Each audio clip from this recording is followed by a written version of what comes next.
اب نکاح میں دیکھ لو, سنت طریقے سے نکاح کتنا آسان, 4 ہو گئی ہماری سنت کے مطابق, بڑے آرام سے ہو گئی. لیکن اگر ہم وہ تکلفات کرتے جو عام طور پہ شادی میں لوگ کرتے ہیں تو ایک پہ ہی اٹک جاتے, اتنا خرچہ ہو جاتا کہ ایک کے بعد اتنے قرضے چڑھ جاتے کہ دوسری کا سوچ بھی نہیں سکتے تھے. میری جتنی بھی شادیاں ہوئی ہیں بڑے آرام سے الحمدللہ ہو گئی. پہلی شادی ہوئی, لڑکی کے جو دلہن کے ابا آئے اور میری والدہ, وہ پنجاب میں تھے, ہم اپنی والدہ کے ساتھ چلے گئے. راستے سے ہم نے بھاولپور سے اپنے بھائی اور بھابھی کو اٹھا لیا, وہاں گئے ہیں, بس یہی بارات تھی, ہمارا نکاح ہوا اور میں, میری والدہ اور زوجہ بائی ایئر آ گئے.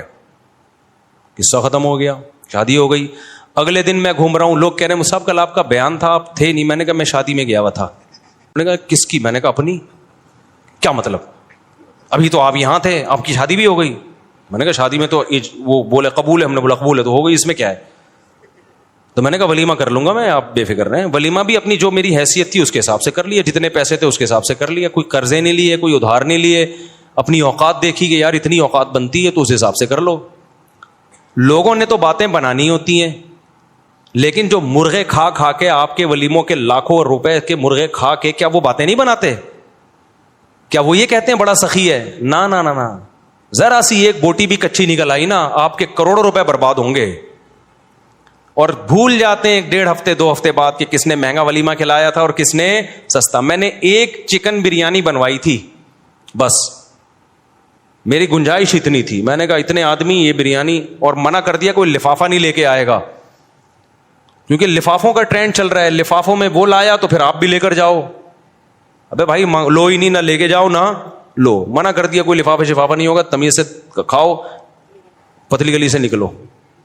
ایک نے کہا بوٹیاں گلی نہیں تھیں, ایک صاحب نے کہا صحیح طرح گلی نہیں تھی. تو میں نے کہا ہمارے بس میں جتنا گلا سکتے تھے ہم گلا دیے بھائی, اس سے زیادہ ہم سے نہیں ہوتا تھا. کھانا ہے کھا, نہیں تو پتلی گلی سے نکل.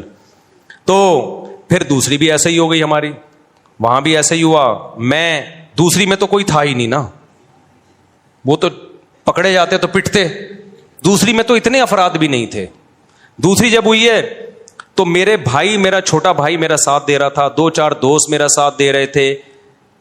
جب نکاح کا ٹائم تھا یہ بھی بھاگ گئے, ہاتھ پاؤں ان کے کانپنے لگے. انہوں نے بولا پکڑے تو پٹیں گے ہم, شادی تم کر رہے ہو, پٹیں گے کون؟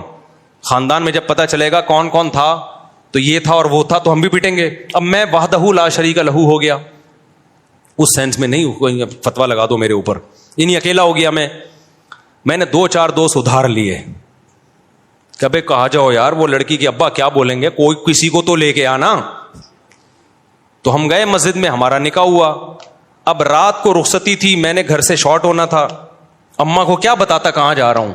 اتفاق سے جمعرات تھی, مدنی مسجد بہترین کام آتی ہے ایسے موقع پہ, ٹھیک ہے نا. میرا بچہ ماشاء اللہ, بیٹھ جاؤ بیٹا, بیٹھ جاؤ میرا بچہ. تو جمعرات کو بہترین آپشن تھا میرے پاس کہ جمعرات ہے بھائی. تو رخصتی میں بھی ہماری جو زوجہ, ان کے والدین تھے, ہم تھے, اور شاید ایک آدھ محلے پڑوس کی جن کو پتا تھا, بس وہی تھے.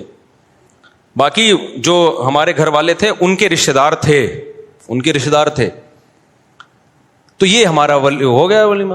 2 کمروں کا, 1 کمرے کا میں نے گھر لیا تھا, میری اوقات یہی تھی بھائی, اس سے زیادہ میری اوقات تھی نہیں. 1 کمرے کا گھر میں نے رینٹ پہ لیا, اس میں 1 کچن 1 واش روم, 2500 اس کا کرایہ تھا. میں نے بتا دیا سسرال کو فی الحال میری یہی اوقات ہے بھائی, اگر آپ نے بھیجنا ہے تو اسی میں رہ لیں, جب اللہ تھوڑا آمدن اچھی کر دے گا تو ذرا اچھا گھر لے لیں گے. ان کو بھی اللہ نے شعور دیا تھا, انہوں نے کہا بھائی اچھا رشتہ, ان کے خیال میں اچھا رشتہ تھا, چلو بھائی اللہ مدد, توکل کیا اللہ پہ, تو ہماری شادی ہو گئی. جیسے جیسے بچے ہوتے گئے اللہ تعالیٰ مالی وسعت بھی دیتا چلا جاتا ہے. دیکھو ایک بہترین مثال دوں آپ کو, جہاں درخت زیادہ ہوتے ہیں نا بارشیں وہیں ہوتی ہیں. کیا خیال ہے؟ درخت کھینچتے ہیں بادلوں کو. اگر کوئی کہے یہاں درخت بارشیں تو ہوتی نہیں, درخت کیسے لگے گا؟ ابے تو لگا تو بارشیں شروع ہو جائیں گی. اب کوئی خاتون کہے بھائی میری تو چھاتیوں میں دودھ ہے نہیں, میں بچے کو دودھ کیسے پلاؤں گی؟ ابے پیدا تو کر, دودھ بعد میں آئے گا. تو جو لوگ کہتے ہیں نا ہمارے پاس پیسے ہی نہیں ہے, شادی کیسے کریں, بچے کیسے پیدا کریں, او بھائی پیدا کرو گے تو آئیں گے. اللہ نے اس کا جو بچے کا رزق اپنے ذمے لیا ہے تو اس کے باپ ہی کو تو دے گا نا. ڈائریکٹ بچے کی تھوڑی جیب ہوتی ہے جس میں اللہ پیسے ڈالنا شروع کر دے. تو ہم نے اس فلسفے کو ہم جانتے تھے بھائی ابھی تو پیسے نہیں ہے, جب شادی ہوں گی بچے ہوں گے تو پیسے بھی کیا ہوں گے, آ جائیں گے. فی الحال 1 کمرے کا گھر میں کرائے پہ لے سکتا تھا, 1 کمرے کا گھر ہم نے لے لیا. جس کی میں دیوار میں نا کیل ٹھوک رہا گھڑی لگا رہا تھا, تو مالک مکان پڑوس میں رہتی تھی, اس نے کہا دیواروں کا بیڑا غرق کر رہے ہیں. اس کو پتہ نہیں تھا مجھے آواز آ رہی ہے, مجھے ابھی تک یاد ہے, دیواروں کا بیڑا غرق کر رہے ہیں یہ لوگ. ویسے وہ میرا بڑا احترام کرتی تھی, جی مولانا صاحب ہیں, بڑا عزت دیتی تھی مجھے. وہ مالک مکان خاتون تھی, اللہ کرے کہ وہ حیات ہوں, اللہ ان کی عمر میں برکت دے, اور اگر انتقال ہو گیا تو اللہ مغفرت کرے. تو بڑا عزت دیتی تھی نا مجھے, مولوی صاحب ہیں ماشاءاللہ. ان کو نہیں میں نے بتایا تھا میری دوسری ہے, ورنہ کرائے پہ گھر ہی نہیں دیتے. دوسری کر کے کرائے پہ گھر مانگو گے, مالک مکان نہیں دے گا. ان کو ہم نے نہ یہ بتایا, وہ سمجھ تھی پہلی عقل مند آدمی لگ رہا ہے تو پہلی کر رہا ہوگا. تو وہ بڑا عزت تھے ماشاءاللہ ماشاءاللہ بیٹا.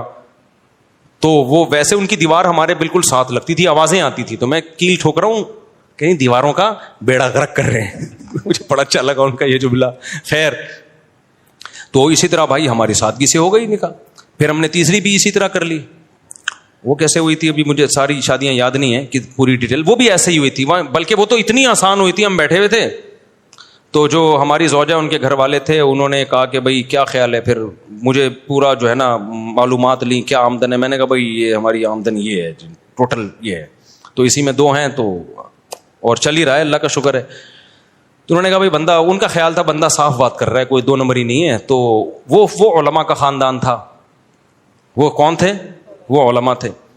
تو جب بات طے ہو گئی, انہوں نے کہا ہمیں قبول ہے. تو میں جب اٹھ کے جانے لگا تو انہوں نے کہا کہ بھائی ہم مولانا لوگ ہیں, ہم لوگوں سے کہتے ہیں کہ نکاح سادگی سے کرو, آسان بناؤ. تو اب یہ کیا کہ 6 مہینے بعد نکاح ہوگا اور یہ ہوگا, بس جب بندہ پسند ہے نا سب کو. انہوں نے کہا ہاں بھائی نکاح پڑھاؤ یار. میں ایک سول ڈریس میں تھا, یعنی ویسے جب بھی میری شادی ہوئی ہے سفید کپڑے نیل لگا کے, پگڑی نیل لگا کے, اتنا اہتمام میں نے کیا. یہی حلیے میں گیا ہوں, کبھی کوئی اچکن شیروانی الگ سے, سینڈل الگ سے, ٹوپی پگڑی میں نے جب بھی شادی ہوئی ہے خریدے نہیں ہے. لیکن اس دفعہ تو میں اس ڈریس میں بھی نہیں تھا. تو انہوں نے کہا نکاح پڑھاؤ. میں نے کہا قبول ہے بھائی, پڑھا دو یار, ہمیں تو, مجھے تو بہت اچھا لگا یہ جملہ سن کے. تو پھر وہ ہوا کہ انہوں نے وہی مولوی صاحب ان کو بلایا, بھائی ادھر آؤ. اچھا, وہ جن مولوی صاحب کو بلایا نا, وہ بڑا دلچسپ واقعہ ہے. وہ جن مولوی صاحب کو بلایا ان سے میری 3-4 سال پہلے, یعنی یہ شادی جو ابھی ہونے جا رہی تھی اس سے 3-4 سال پہلے بحث ہوئی تھی 2-3 شادیوں پر.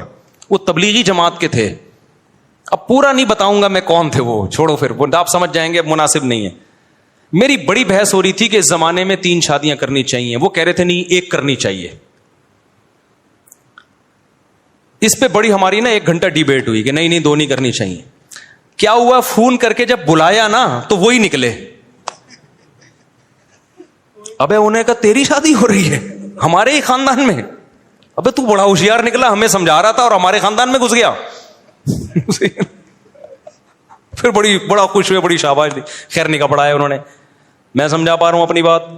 تو ہر شادی ہماری اسی طرح ہوئی ہے. تو اس طرح سے 4 ہو سکتی ہیں جس طرح سے آپ لوگ کر سکتے ہو. ایک شادی کمر توڑ دیتی ہے آپ کی, اس میں اتنا خرچہ, قرضے چڑھ جاتے ہیں آپ کے اوپر, پھر اس کے بعد آپ پہلے ان قرضوں کو اتارنے میں اتنا ٹائم لگتا ہے, پھر آپ کی جوانی کا بہترین حصہ وہ سارا ضائع ہو جاتا ہے, جو پیسہ آپ بچا کے کسی اور اچھے کام میں استعمال کر سکتے تھے. لوگ کہتے ہیں اچھا رشتہ نہیں ملتا ہمیں اس کے بغیر. اور بھائی بہت سے لوگ اچھے ہیں, آپ کو فری میں بھی مل جائیں گے. وہ سمجھ رہے ہو کہ نہیں سمجھ رہے, یعنی اچھے خاندان کے لوگ ہیں جن کو اچھا بندہ چاہیے ہوتا ہے تو وہ مل جاتا ہے ان کو.